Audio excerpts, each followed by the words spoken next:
So today's objective is primarily to be able to identify X and Y intercepts, but also we will be making sure we know how to convert from standard form to slope intercept form and vice versa. So all of these things we will cover today.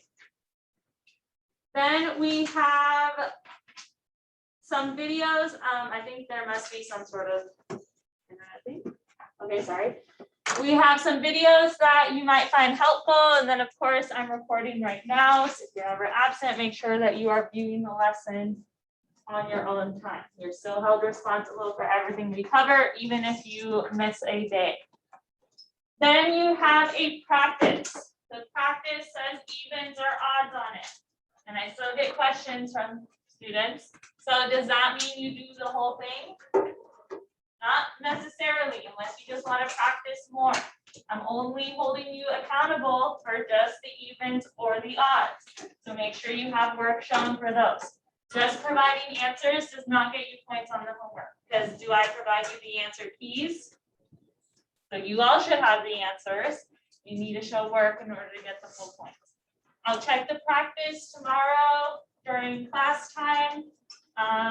If you do not get the full points when I check it, then you upload it to School Week. Grades are updated within 7 days of submission. So we have a test this Friday. This will be our last reteaching test. So the stuff that we're covering today is stuff that we've covered before, mostly from topic 2. So that was today and yesterday is the topic 2 stuff. Tomorrow we'll be reviewing some topic 3 stuff. So today, this week's test that's on Friday can potentially get your grade up on both your topic 2 test and your topic 3 test. So we split up the test so that there's topic 2 and topic 3 questions. So total there's 20 questions. But if you score higher on the topic 2 section than you did on the test when we took it a month ago or so, then I can match that score. Same with topic 3. If you score better on the topic 3 section than you did on your topic 3 test, I can match that score. So for some of you, you might have noticed that last Friday, your grade went up quite a bit, because that's what I did for topic 1, if you scored better. So I match your topic 1 test score and the quizzes from that section too. So really you have a lot of potential to get your grade up this week. With that being said, yes, I'm still having the test on Friday, even though Thursday is Veterans Day. So if your parents are planning on keeping you from school just because Thursday is a holiday, they feel like they don't need to bring you to school, well, you're gonna have to make up that test. All right. I don't care what they think, you're still gonna have to make up that test. And next week we're starting to learn new things. So you're gonna have to be pulled from us learning new things so that you can make up a test if you are absent from it. So just keep that in mind. Any questions? All right, so speaking of absent Friday, there's a couple people that I need to pull today to take the test that they missed last Friday. Also, side note, the binder check for this reteaching unit is this Friday as well. So that's all the stuff from this week, last week, and the week before. So make sure you start getting that organized, making sure you have everything for this Friday. We'll start on this note sheet. I just need to call a few people to take the test that they missed.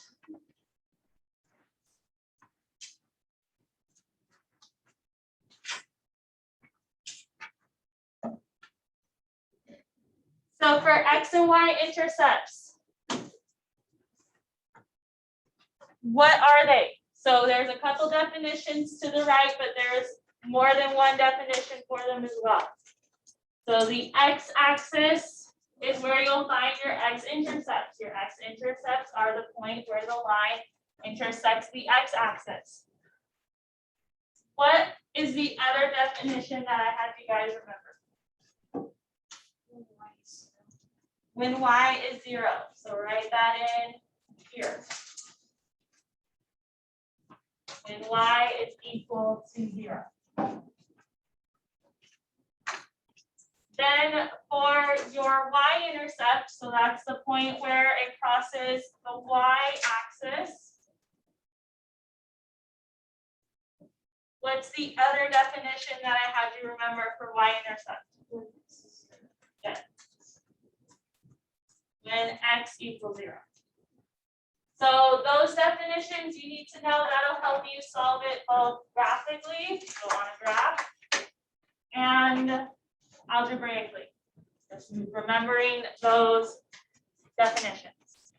So on that graph that's shown, which of those points would be my x-intercept? So read the coordinate out to me. Which one is the x-intercept? Tell me what the coordinate is there. 8, 2. Good. So right here where it crosses your x-axis, 8, 0. Notice the y is 0, right? So that's another thing you need to know how to write in coordinate form. Then for your y-intercept, what point is it on this graph? 0, 8. So right here where it crosses the y-axis. Notice that this time x is 0. By definition, y-intercept is when x is 0. Questions? All right. So then to find the intercepts algebraically, so graphically is what we did right here, just looking at the graph and identifying them. To solve it algebraically, to find the x-intercept, we will plug in 0 for what? For y, if it's the x-intercept that we're solving for. And then you solve for x. To find the y-intercept, oh, Aiden, I think I need that one first. To find the y-intercept, you are going to plug in 0 for what? For x. By definition, your y-intercept is when x is 0. And this time you will solve for y. All right, so make sure you have those written down.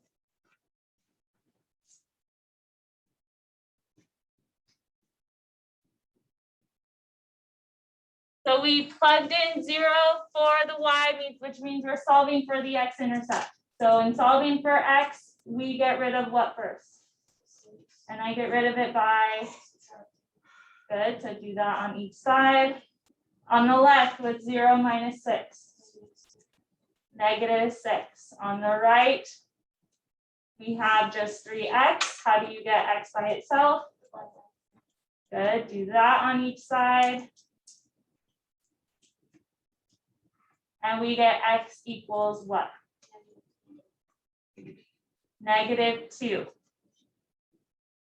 All right, and then I'm also going to write it in coordinate form because that's how you'll see it on your test. So if I have 2 answer options and one looks like this and the other looks like this, you need to make sure you pick the right one. Your x-intercept is when what equals 0? Y. So make sure you know how to write it in coordinate form as well. Use your own. So then for the other one, the y-intercept, you can probably already see it in this equation, right? What is my y-intercept?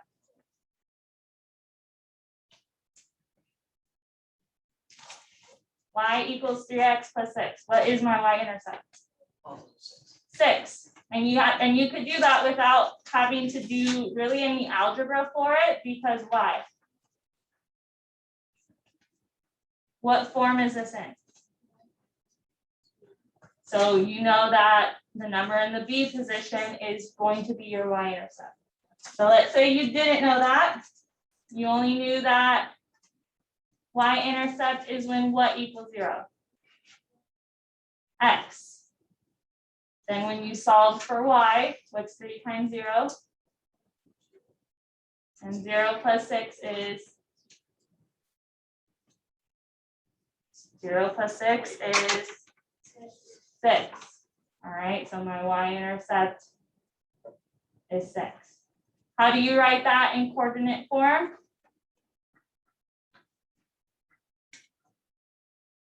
0, 6. Questions about that? All right, so then let's do a few more examples. So let's do one together. So we need to find the x and y intercept. If I'm looking for my x intercept, what needs to be 0? Y. So I have 0 for y, negative x plus 5, and solving for x. So what do I do to solve for x? Good. Subtract 5 on each side. What is 0 minus 5? Negative 5 equal to negative x. Is x by itself? It is not. So how do I get it to be by itself? Divide each side by negative 1. On the left, negative 5 divided by negative 1 is 5. So x equals 5. How do you write it in coordinate form if it's the x-intercept?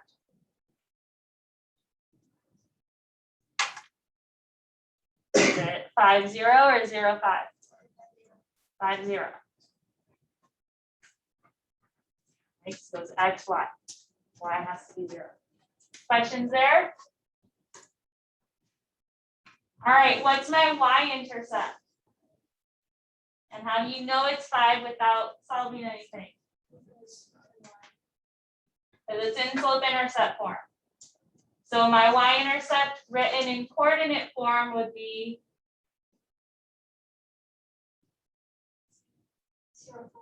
0, 5.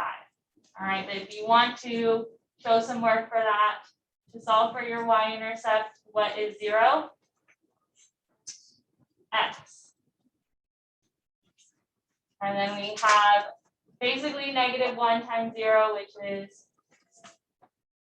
0, and then 0 plus 5 is 5. All right, so that just proves our y-intercept. Questions there?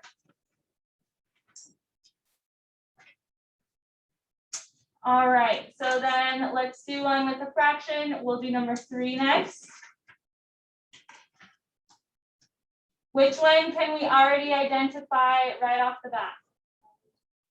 Y-intercept, because it's already in slope-intercept form. So what is my y-intercept in coordinate form?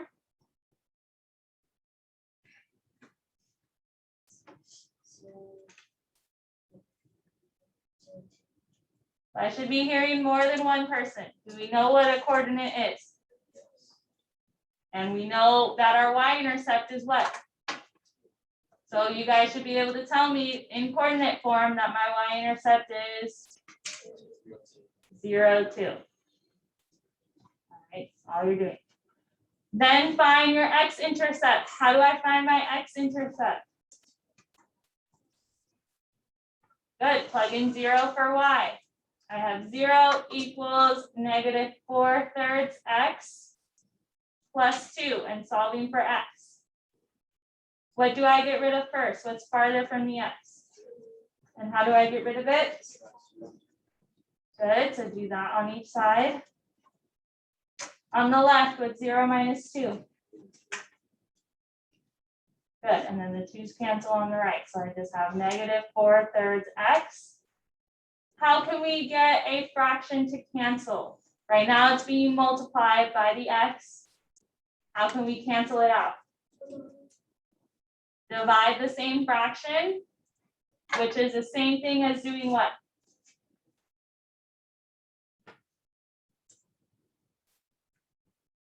So if I have -4/3 divided by -4/3, dividing a fraction by a fraction, keep, change, flip, right? So you keep the first fraction, change division to multiplication, and you flip the second fraction. So when I say divide by -4/3, that's the same thing as multiplying by the reciprocal. Whatever you do on one side,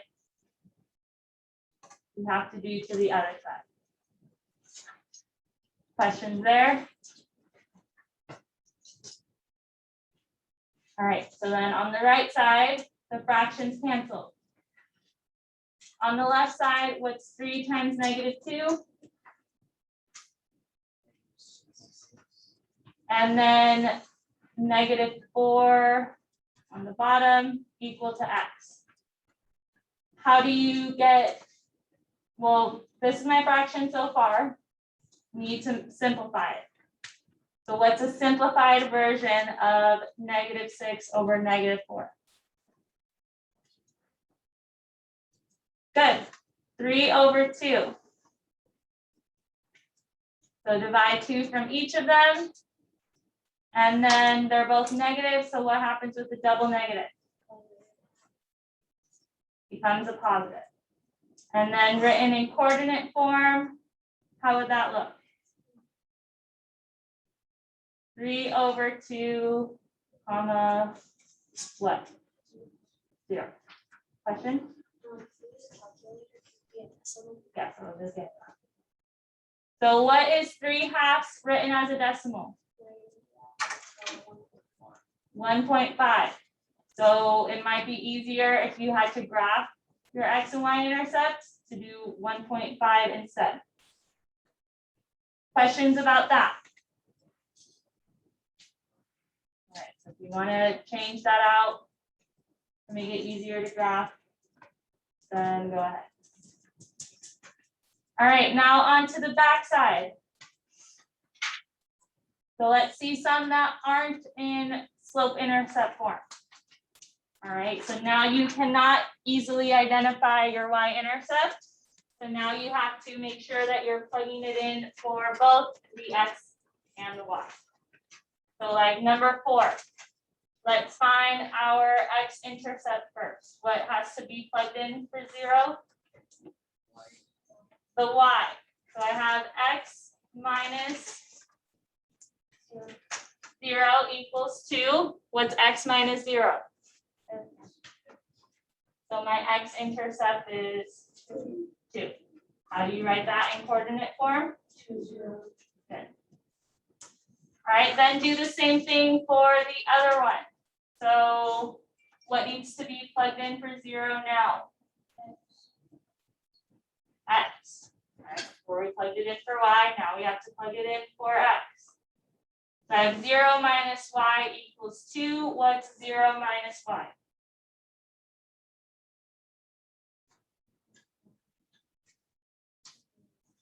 Negative y equal to 2 is y by itself. How do you get it by itself? Good, divide each side by -1 and y equals -2. How do you write that in coordinate form? Actually, it's it's 0, -2. Right? Because y is -2. It goes in the order x, y. So y is -2, and your y-intercept is when x is 0. Questions? All right, go ahead and try number 5. So you try that one. I'm just going to project the answer for that one. So you need to have the work shown yourself. All right. I'll give you about a minute or so. So here's the solution, x and y. And then written in coordinate form. So that's how it'll be written on your test. Questions there? All right, so again, just know those definitions. Sometimes it doesn't even ask for both the x and y intercept. Sometimes it just asks for the x-intercept. So then you have to know, okay, x-intercept is when y equals 0 and solve that way. All right, so now let's look at the graphs down here. All right, sometimes you need to graph using your x and y intercept. So you can, yesterday we mostly just looked at how to rearrange it to slope-intercept form and graph it that way. But this way sometimes it's easier. If you're getting decimals this way, then maybe you might want to just convert it to slope-intercept form. I'll leave that. But sometimes it's easier just to solve it algebraically and graph those x and y intercepts and draw lines with it. So like, let's look at number 9. And we'll just do one of these together because you'll have a lot of practice on your homework. So number 9. If I want to solve for my x-intercept, what has to be 0? Y. So I have 9x minus 15 times 0 equals 45. What's negative 15 times 0? 0. So that's the good thing about it being in standard form. That's the good thing about it being in standard form because one of the terms really just gets eliminated. Now it's just 9x equals 45. Opposite of multiplying by 9 is, so do that on each side, and x equals 5. So then I need to plot my x-intercept, which is 5. So would that be on my vertical axis or the horizontal axis? Horizontal, remember it's x to the left. And then would 5 be to the left of the origin or to the right? To the right, like a traditional number line. So 1, 2, 3, 4, and 5. All right, now you guys solve for the y-intercept. I'll give you like 30 seconds.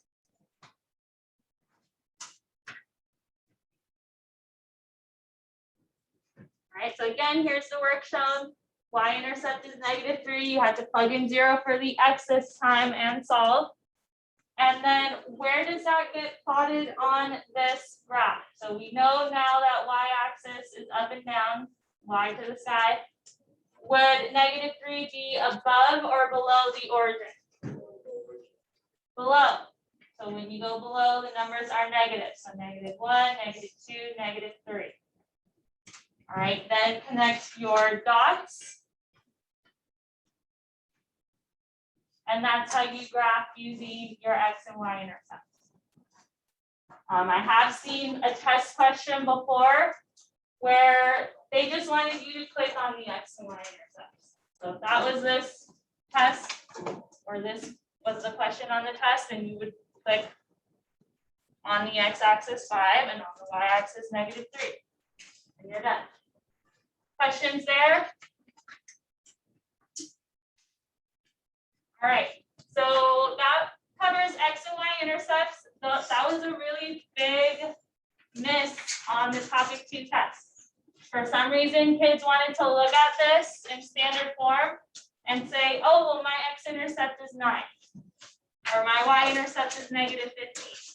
You cannot just look at it and know. You have to go through the work, plug in 0, and solve for the other one. Questions? All right, that's like mostly your test for this Friday for topic 2. Another thing we just want to make sure that we have down is converting from standard form to slope-intercept form and vice versa. I noticed even yesterday that was a struggle. So remind me, what is standard form? Good. 8x plus by equals c, where a, b, and c are whole numbers And do you guys remember what A must also be? Positive.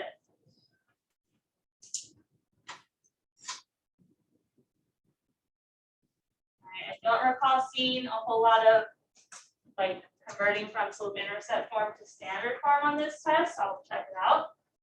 But you do need to be able to convert standard form to slope-intercept form. So that's standard form. What is slope-intercept form? Y equals mx plus b. If you write that under here. So slope-intercept form is y equals mx plus b. So what is isolated in slope-intercept form? Y. So to convert standard form to slope-intercept form, you're going to do that by isolating y. All right, sometimes that's easier to graph it. So we'll go through a couple examples like that. So in number 1, how can I get the y by itself?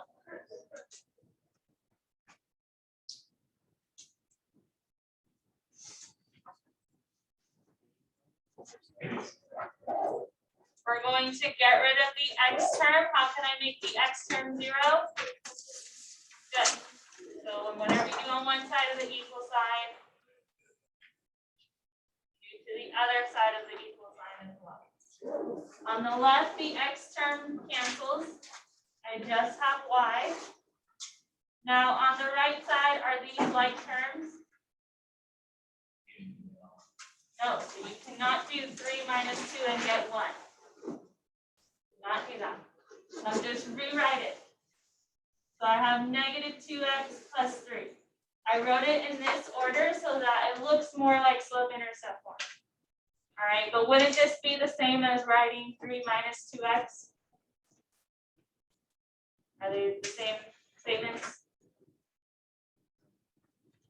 3 minus 2x and negative 2x plus 3? They are the same. 3 is positive in both situations. 2x is negative in both situations. It's just that this way looks more like slope-intercept form. Questions about that? All right, so then you guys try. I'll give you guys number 5 to try. So you try number 5. Converting that from standard form to slope-intercept. Leave this one up as an example.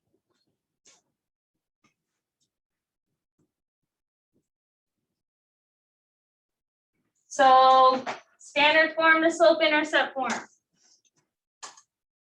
Maybe the question on your test says, what's the y-intercept of this? And instead of solving it by plugging in 0 for the x, you think it's easier to rearrange it. And that's completely up to you. So if we're rearranging it to slope-intercept form, we need to get what by itself? Y. And how can we do that? Subtract 4x on each side. And whatever you do on one side, do it to the other side. On the left, what remains? And then on the right, we have, good. Do I need to write the plus 0? No. Now, how can I get the negative to go away by the y? Divide by negative 1. Again, whatever you do on one side, do to the other side. And we get y equals 4x. Okay, so if it did ask you what's your y-intercept of this problem, what would you say? 0. Right, so if it's not written, a number in the B position, it's 0. Questions? All right, and then I do have the notes posted in Schoology for this paper if this is something that you need more practice with. So tons of examples if you want to do that too. One thing I will want to go over with you guys is stuff like this. So on the back side, you're given a graph And then you're given some answer options. But are those answer options in slope-intercept form? No. They are not. They're in what form? Standard form. Now, you can't really read standard form from a graph, so we're going to have to go from slope-intercept form to standard form. So in slope-intercept form, what two things or what two letters get replaced with numbers?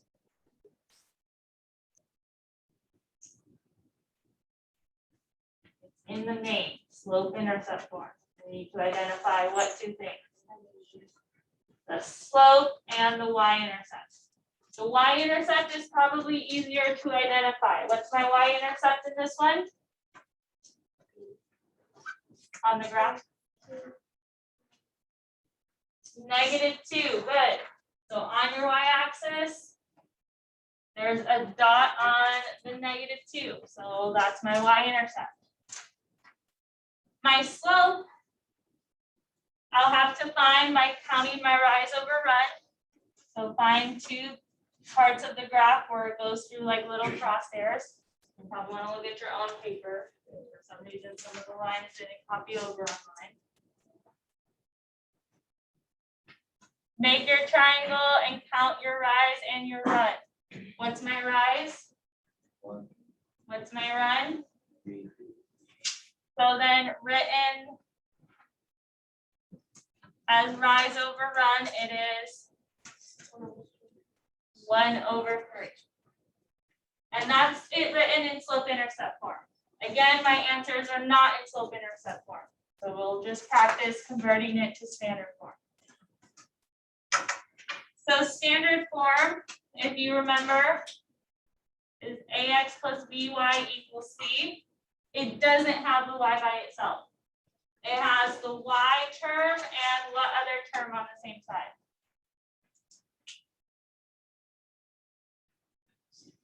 The x term.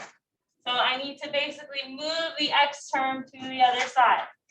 And then we need to have that constant by itself on the other side. So I need to move the 1/3 x. How do I move it? Good, we're going to subtract it on each side. On the right side, it cancels. On the left, I have -1/3 x plus y equals -2. And again, look at the answer option. Any of them match this? No, because it's a rule that for standard form, that a must be what? Positive and a whole number. So there's two things wrong with it. Do you guys know how to make any fraction a whole number? Good. Multiply the fraction by the denominator, which is 3. Just kind of squeezing it in there. But then we also want to make it positive at the same time. So how can I make a negative positive? I could divide it by -1, or since we already have to multiply it by something, we can just multiply it by a -3. And then don't forget, whatever you do to one term, in order to keep it equal, you have to do to everything else. So you also have to do -3 times y, and then -2 times -3. So when I multiply this out, and I'll do it over here if you can't really see it, -3 times -1/3. The 3's cancel. I basically have -1 times -1, which is what? +1. So +1x. What's -3 times y? And then -2 times -3 is +6. And which of my answer options does this match? B. All right. So again, I mostly saw just the converting from standard form to slope intercept form. But just in case, that's how you can go to slope intercept form to standard form. Questions? All right, so we'll end it there.